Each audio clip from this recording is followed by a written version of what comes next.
प्यारे बच्चों नमस्कार। कैसे हैं आप सभी। उम्मीद करता हूं आप सभी स्वस्थ होंगे और आपकी पढ़ाई भी अच्छे से चल रही होगी। तो प्यारे बच्चों हमने रियल नंबर का पार्ट नंबर 1 पहले ही कर लिया है। आज हम करने वाले हैं एक रियल नंबर पार्ट 2।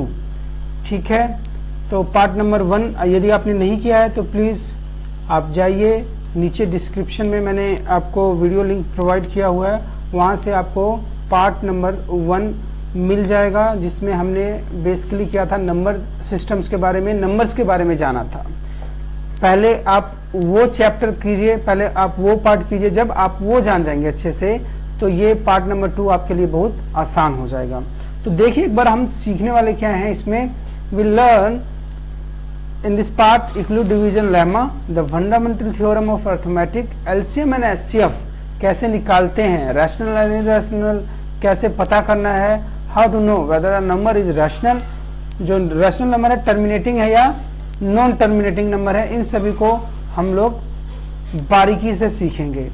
अब हम स्टार्ट करते हैं इक्लूड डिवीजन लेमा, जो अपना फर्स्ट टॉपिक है, that is the Euclid division lemma.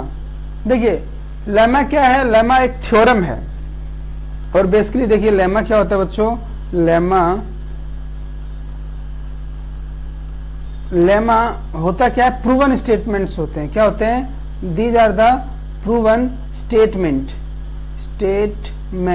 ये प्रूवन स्टेटमेंट होते हैं जो किसी और स्टेटमेंट को प्रूव करने के काम आते हैं। आपको समझाता हूं मैं कैसे। इक्लूड डिवीजन लेमा कुछ भी नहीं है। हमने अपनी छोटी कक्षाओं में एक चीज पढ़ी थी, डिवीजन। भाग करना तो सभी को आता ही है। हाँ जी बिल्कुल आता है। देखो जैसे कि मैंने ये एग्जांपल ले लिया, सपोज मान लीजिए मैंने बोल दिया कि चलो भाई 19 को डिवाइड कीजिए 2 से, तो कितना आ जाएगा, 2 9 आर 18 हो गया ना, ये 1 बच गया। तो इसी बात को मैं कहूंगा कि अच्छा ये चेक करके बताओ कि whether our question is true और फॉल्स, जो हमने किया है ये सही है या गलत है। तो आप कैसे करेंगे, आप बोलेंगे कि सर इसका और इसका तो मल्टीप्लाई कर दीजिए। तो मैं कर देता हूं, 2 into 9 कर दिया भाई। और फिर बोलोगे सर जरा इसको जोड़ दीजिए, फिर मैंने जोड़ भी दिया।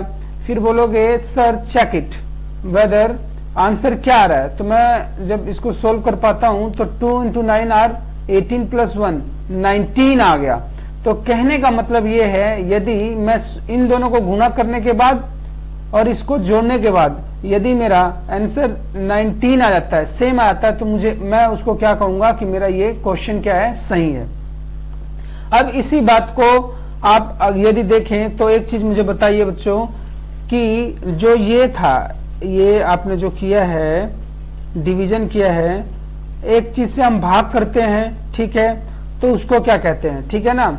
इसको मैं बोल देता हूं, जो हम भाग करते हैं जिस नंबर को, उसको मैं बोल देता हूं A, यहाँ पे बोल देता हूं B, यहाँ पे बोल देता हूं Q, और ये बोलता हूं जब हम सोल्व करके हमारा जो आंसर आएगा उसको मैंने बोल दिया R। ठीक है, अब देखिए इसमें होता क्या है, basically what we have to do is, हमें कुछ भी तो नहीं करना, इसमें कुछ भी तो नहीं करना। हमने किया क्या था, हमने हमारा जो आंसर A बराबर में आया था, मतलब ये वाला जो आंसर आया था वो कैसे आया था, इसको और इसको मल्टीप्लाई किया था हमने मल्टीप्लाई करके लिखा था B into Q, और प्लस में रिमाइंडर जोड़ना था ना, तो ये हमने कर दिया था R। तो ये हमारा बन गया फॉर्मूला किस चीज का, इक्लूड डिवीजन का, इक्लूड डिवीजन लेमा का ये फॉर्मूला बन गया। ठीक है ना। इसी चीज को इक्लूड डिवीजन लेमा सामने बोला, थोड़ा सा बच्चों को डराने के लिए थोड़ा कॉम्प्लिकेटेड कर दिया और बच्चे जाते हैं डर। और ये इक्वेशन अपनी बुक में भी दी हुई है, देखो कैसे। इसको मैं लिख देता हूं, A is equals to BQ plus R, A is equals to BQ plus में R। अब A को आप क्या बोलते हैं बताओ जरा मुझे, यहाँ पे देख लो फिर से, यहाँ पे A को आप क्या बोलते थे बताओ जरा। यस, A को आप बोलते थे डिविडेंड। क्या बोलते थे, डिविडेंड। ठीक है, B को क्या बोलते थे, हाँ जी ये भाग कर रहा है, this is known as divisor, इसको क्या कहते हैं हम, डिवाइसर। एंड Q को क्या कहते हैं आप, Q को आप कहते थे, Q मीन्स क्वोशंट। और R को क्या कहते हो भाई, R को कहते हो रिमाइंडर, यही कहते हो। बस हमने नाम भी दे दिया कि अगर मैं डिवाइसर बोल रहा हूं तो इसका मतलब मैं बोल रहा हूं B, मैं बोल रहा हूँ डिविडेंड, तो इसका मतलब बोल रहा हूँ मैं ए, क्वोशंट बोल रहा हूँ तो बोल रहा हूँ मैं क्यू, और रिमाइंडर बोल रहा हूँ तो बोल रहा हूँ आर। ठीक है, अब इस चीज को इक्वलिब्रियम डिवीजन लेमा साहब ने क्या किया, उन्होंने ऐसे लिख दिया। ठीक है, ऐसे लिखने के बाद फिर उन्होंने बोला कि जब हम भाग करते हैं, जब हम किसी भी नंबर को भाग करते हैं, तो जो हमारा रिमाइंडर होता है that always remains greater than equals to 0 but will be always less than B. ये क्या मतलब हुआ, ये क्या मतलब हुआ? देखो भाई, ये आसान सी बात है बिल्कुल ही। Suppose I have written 19 over here, I am dividing it by 2, when I will divide I will get 9 and 18 and this 1। कहने का मतलब ये है, उन्होंने बस इस बात को ऐसे कह दिया और हम जाते हैं घबरा। क्या कहा उन्होंने बोला कि जब भी ये जो b है और ये क्या है आपका r, आप भाग कर देंगे तो r हमेशा इस b से छोटा रहेगा। मतलब ये जो r है आपका 0 हो सकता है, 1 भी हो सकता है, लेकिन 2 नहीं हो सकता। 2 क्यों नहीं हो सकता भाई? 2 अगर यहाँ पे आ रहा तो फिर से 2 1 जा 2 कर देते आप लोग, तो हमेशा ही ये कम रहेगा। बात समझ में आ गई बच्चों? ठीक है, अगर बात समझ में आ जाती है तो आप कमेंट बॉक्स में प्लीज आप लिख के बता दिया कीजिए कि सर बात अच्छे से समझ में आ रही है। तो वो यही तो कह रहे हैं कि जो आपका रिमाइंडर है that will always be greater than and equals to 0। जो रिमाइंडर है 0 से तो हमेशा बड़ा रहेगा, और हो सकता है 0 के बराबर भी आ जाता है। कोई नंबर है 0 के बराबर कब आता है भाई? अगर मान लीजिए suppose I have written 18 and I am saying that divide it by 2, when you will divide it by 2 you will get 2 9 18 and you are getting the remainder 0। अब रिमाइंडर कितना आ रहा है बच्चों? 0 है, ये 9 है भाई। रिमाइंडर कितना आ गया? 0। तो 0 आ सकता है और 0 से बड़ा आ सकता है, लेकिन कभी भी ये जिससे हम भाग कर रहे हैं उससे कभी भी उसके बराबर या उससे बड़ा नहीं आ सकता, 0 से बड़ा सकता है। ये कह रहे हैं कि remainder will always be less than, B से हमेशा क्या हो रहेगा? छोटा रहेगा। इसी चीज को इक्वलिब्रियम डिवीजन लेमा साहब ने इन बातों में कहा था, एक इक्वेशन बना दी और हम जाते हैं घबरा। आगे बात समझ में? अब मान लीजिए डिवीजन करना है हमको, HCF निकालना है। आ जाइए, अब कंसेप्ट कौन सा हम पढ़ेंगे? Will study the concept of HCF। देखो भाई, HCF में क्या होता है? We have to find the HCF by using the equilibrium division lemma. Equilibrium division lemma का इस्तेमाल करके हमें क्या निकालना है? HCF निकालना है। देखिए इसमें क्या होता है, बहुत ही सरल है। Let me take an example. यदि मैं आपकी NCERT की बुक का ही एक एग्जांपल लेता हूं तो मैं लिखता हूं find the HCF of wait.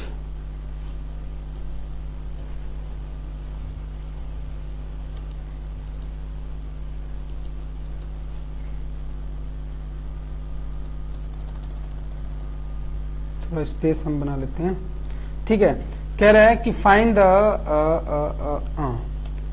कह रहा है find the HCF of, find the HCF of 4 यहाँ पे 4 5 5 एंड 42। ये दो नंबर दिए हुए हैं और इन दोनों नंबर्स का हमें क्या निकालना है? We have to find out the HCF। तो कैसे निकालेंगे? बहुत ही सरल है। जो नंबर ग्रेटर है, which number is greater? This number is greater, इसको लिख दीजिए बीच में, डिवाइड इट बाय 4 5 5 और हम इसको भाग कर देंगे 42 से। जब हम 42 से डिवाइड करेंगे तो कितना आएगा भाई? 42 1 जा, ये सीधा 10 पे ले जाओ ना, तो ये कितना आ जाएगा? 420। कितना आ गया? 420। Here you will get 5, you will get 3 and here you will get 0। तो इस चीज को आप इक्वलिब्रियम डिवीजन लेमा की फॉर्मेट में लिखिए। इक्वलिब्रियम डिवीजन लेमा क्या कहते थे? वो कह रहे हैं कि ये जो होता है 4 5 5 वुड बी इक्वल्स टू, ये बराबर होगा किसके? 42 इंटू 10। यस, 42 इंटू 10, और रिमाइंडर साथ में क्या हो जाएगा? जुड़ जाएगा। रिमाइंडर क्या हो जाएगा? जुड़ जाएगा। इक्वलिब्रियम डिवीजन लेमा कहते हैं कि जो आपका रिमाइंडर आ रहा है अगर 0 के बराबर नहीं आ रहा है, if the remainder is not equal to 0, ये इसको हमने बोल दिया स्टेप नंबर 1। इसको हमने क्या बोल दिया? Step number 1। तो आपको इसी प्रकार का एक बार और करना पड़ेगा। You have to go to step number 2।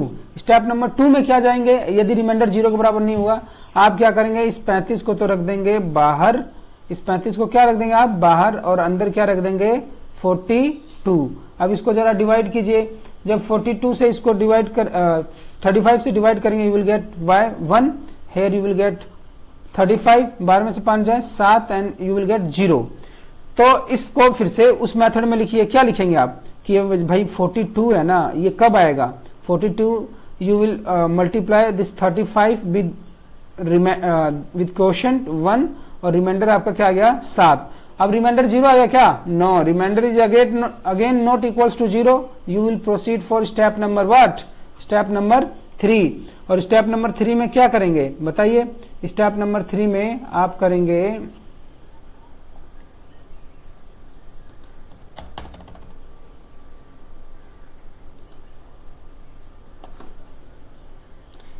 Step number 3 में आप करेंगे फिर से, ये जो 7 है ये आ जाएगा आपका बाहर।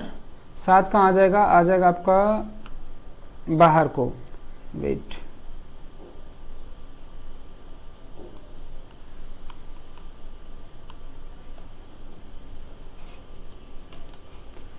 सेवन आ गया आपका बाहर और ये 35 चला गया अंदर। जरा कीजिए इसको, 7 5 जा 35 and now you are getting the remainder 0।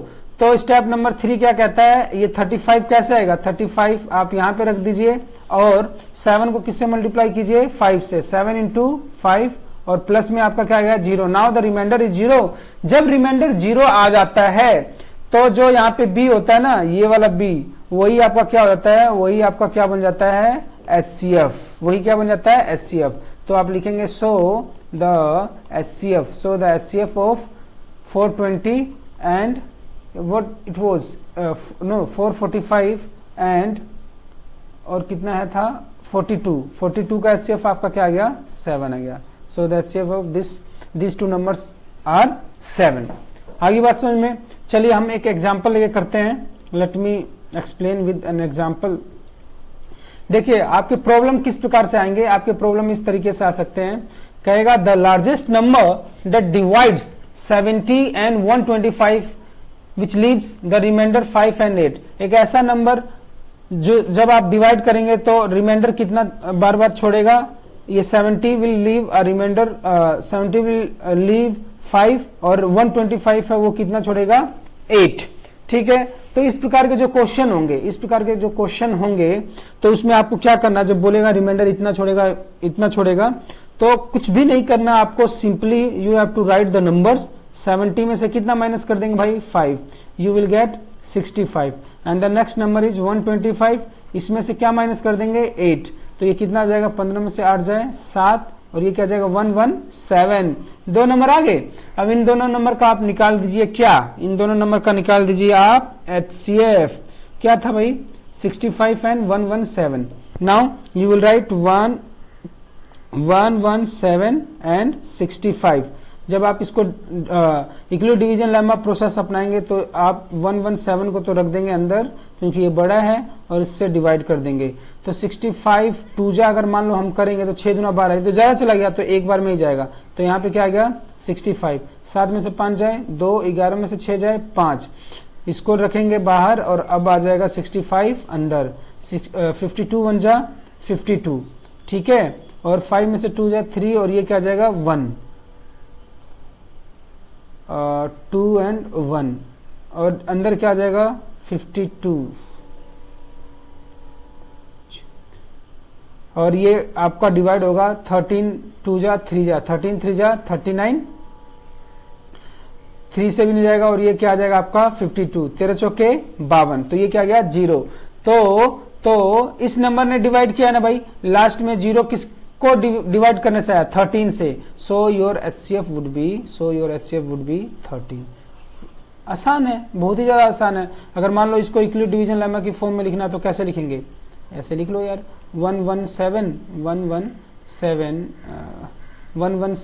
कब आ रहा है? 65 इंटू 1 और प्लस में रिमाइंडर क्या आ रहा है? 52।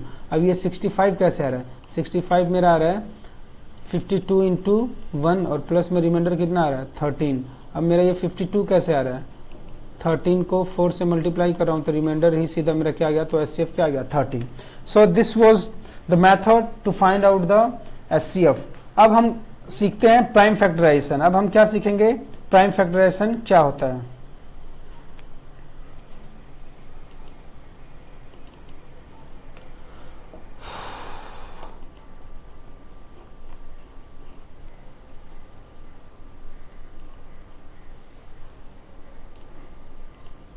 देखिए प्राइम फैक्टराइजेशन देखिए क्या होता है।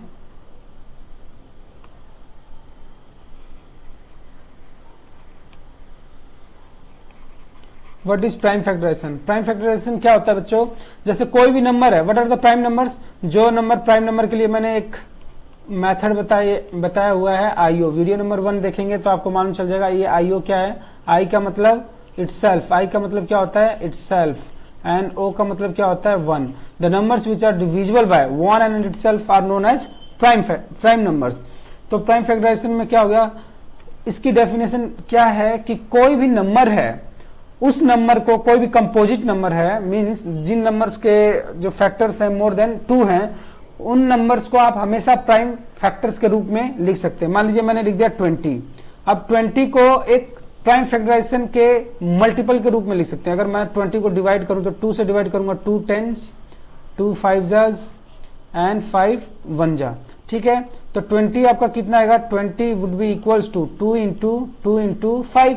ये है ना इसके प्राइम फैक्टराइजेशन। देखो भाई प्राइम फैक्टराइजेशन इसके क्या है, यही तो है इसके प्राइम फैक्टराइजेशन, 2 है एंड 5। जब आप इसको मल्टीप्लाई 2 2 जा 4 एंड 4 5 जाज 20। तो कहने का मतलब कोई भी कंपोजिट नंबर है, here the 20 was the composite number, और इसके जब हमने प्राइम फैक्टराइजेशन किए तो क्या क्या आ गया 2 इंटू 5। तो यही कह रहा है प्राइम फैक्टराइजेशन क्या कहता है, the fundamental theorem of arithmetic क्या कहता है कि आप किसी भी नंबर को हमेशा किस फॉर्मेट में लिख सकते हैं, हमेशा प्राइम फैक्टराइजेशन की फॉर्मेट में लिख सकते हैं किसी भी नंबर को। Is that clear? तो ये आपका ये भी हो गया। अब आ जाइए आप नेक्स्ट कंसेप्ट पे। नेक्स्ट कंसेप्ट आपका क्या है, the next concept is how to find out HCF and LCM. HCF और एलसीएम कैसे निकालेंगे, HCF and LCM.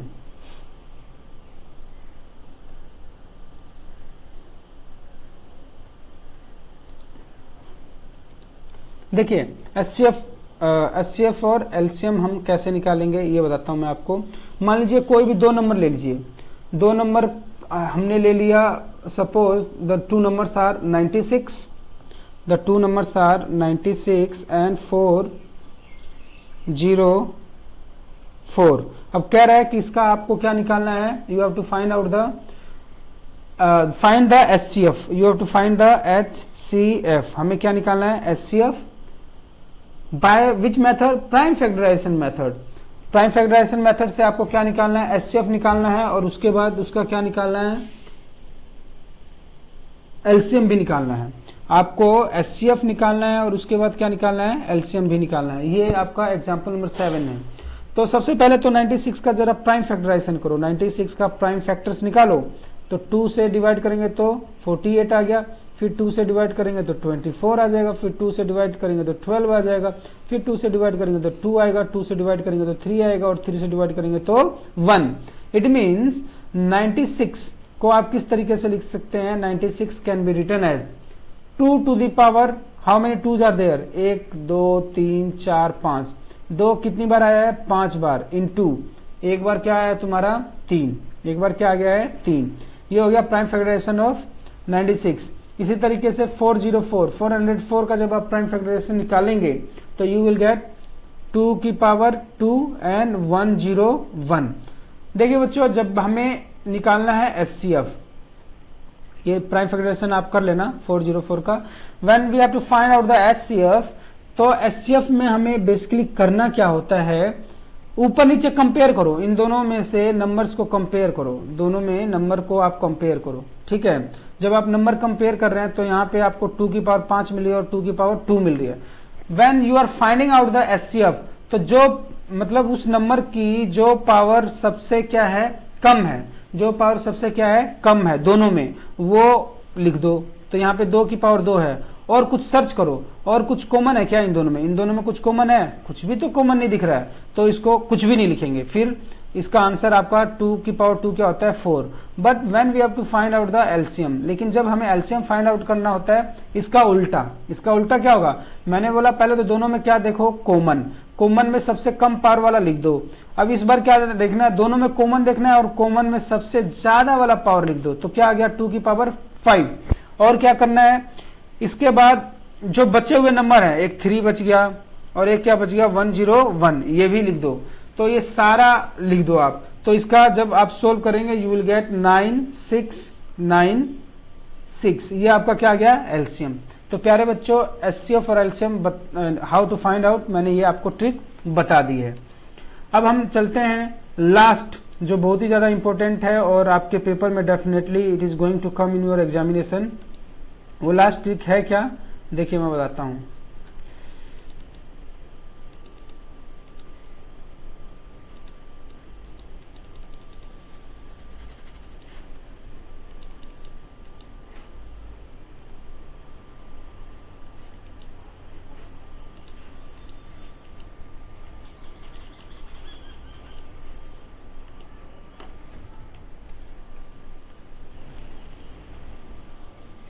Wait please.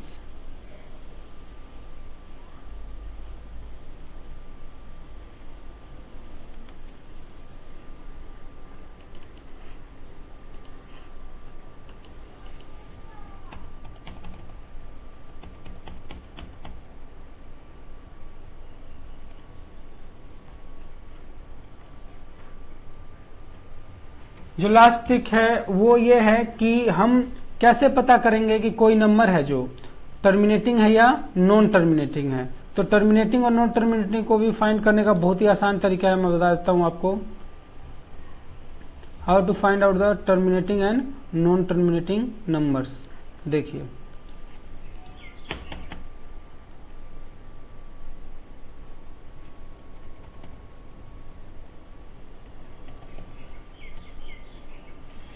Terminating and non terminating.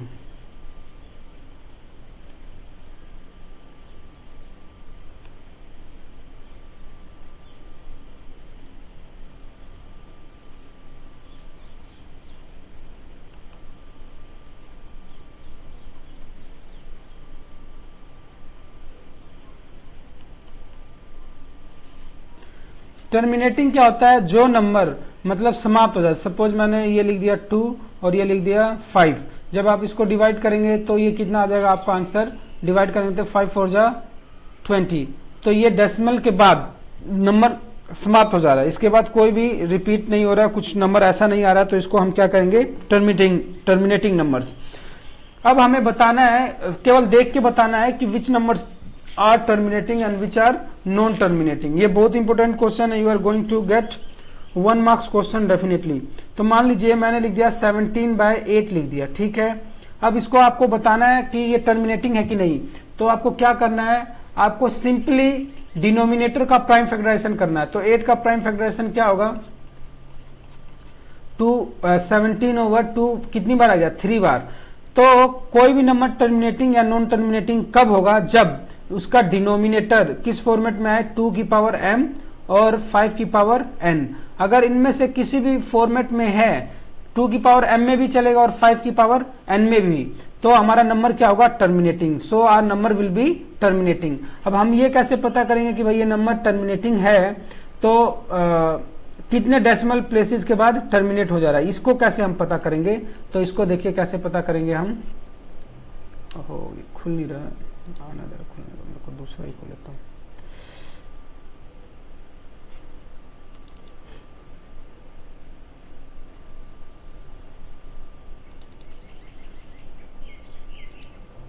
Yes, इसको पता करने का सबसे आसान तरीका है कि हम डिनोमिनेटर देखेंगे, और अगर इनमें से अगर मान लीजिए मैंने लिख दिया यहाँ पे ऊपर, तो लिख दिया 3, ऊपर क्या लिख दिया, ऊपर मैंने लिख दिया 3 और नीचे लिख दिया 8 लिख दिया। तो ये किस फॉर्मेट में आ रहा है, 3 की power 3 over 2 to the power 3। तो ये किस फॉर्मेट में आया, 2 की पावर m की फॉर्मेट में आया कि नहीं आया। अगर ये है तो it means it is a terminating. और कितने डेसिमल प्लेसेस के बाद टर्मिनेट होगा, मतलब ये नंबर समाप्त हो रहा है तो कितने नंबर के बाद होगा। तो इसका पावर देख लेना कितना है, 3। तो you will write it will terminate after 3 decimal places. मान लीजिए कोई नंबर ऐसे है, मैंने लिख दिया 2 की पावर 3 लिख दिया और यहाँ पे 5 की पावर लिख दिया 2। अब कितने टर्मिनेट हो जाएगा, यस एग्जैक्टली टर्मिनेट हो जाएगा। क्यों हो जाएगा भाई, क्योंकि जो डिनोमिनेटर है 2 की पावर में और 5 है, तो बस इतना ही होना चाहिए तभी टर्मिनेट होगा। कितने नंबर के बाद, इसमें अब आप पावर चूज करेंगे, हाईएस्ट पावर क्या है यहाँ पे, what is the highest power, इन दोनों में से किस नंबर की पावर हाईएस्ट है? 2 की पावर 3 है, तो कितने नंबर के बाद टर्मिनेट होगा? 3 डेसिमल प्लेसेस। अगर मान लीजिए क्वेश्चन ऐसा गया 3, 2 की पावर 3, 5 की पावर 2 इंटू 7 आ गया, टर्मिनेट होगा क्या? ये नहीं होगा। क्यों भाई? ये 7 एक्स्ट्रा आ गया, इसको केवल नीचे क्या दिखना चाहिए? 2 की पावर 3 एंड 5 की पावर 2। तो प्यारे बच्चों, this were the some important topics जिसमें से आपको क्वेश्चंस बनेंगे। अब हम प्रैक्टिस करेंगे।